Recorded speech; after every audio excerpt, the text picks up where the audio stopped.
this song just wanna tell about my passing time.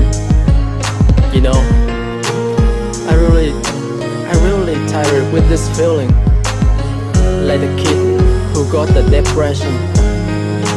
Just listen.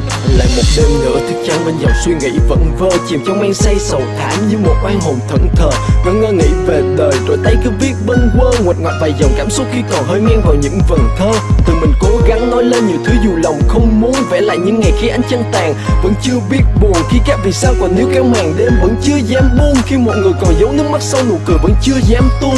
Luôn sẽ đối diện sự thật rằng mình là thằng tự kỷ, chỉ biết cô lập cuộc sống lặng thầm trong từng bước đi. Sống hôm nay mà ngày mai thích đơn độc, không cần ai, bao năm trôi qua luôn xem hận thù là bạn không hề ngần ngại.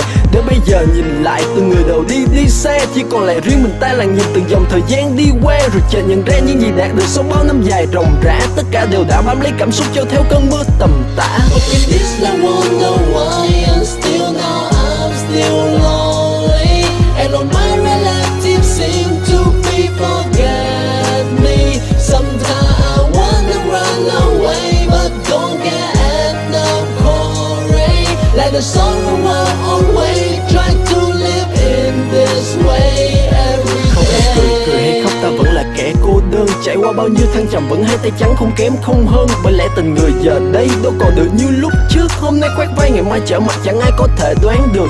Tình bạn theo năm tháng rồi cũng trở nên giả tạo, yêu thương thoáng trong nay mai rồi cũng đến lúc hư hao. Vì thực tế trên cõi đời này chẳng có gì đó được lòng người, nên thôi ta cứ cố sống một mình giả tạo qua từng nụ cười. Nên thả hồn vào beat như mưa thả hồn vào gió, đến lạc bước chân theo men phiêu diêu tự tại đến nơi nào đó.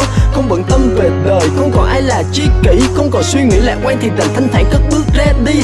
Và chẳng mong đợi từng đợt sóng hằn rồi sẽ dừng lại, cũng như những niềm vui hàng ngày bên ta rồi sẽ gượng lại. Vì khi rời tất cả đến lặng bước sang chương 2, ta chẳng cần ai vương lại những sự thương hại ở trong tương lai. Okay, this I wonder why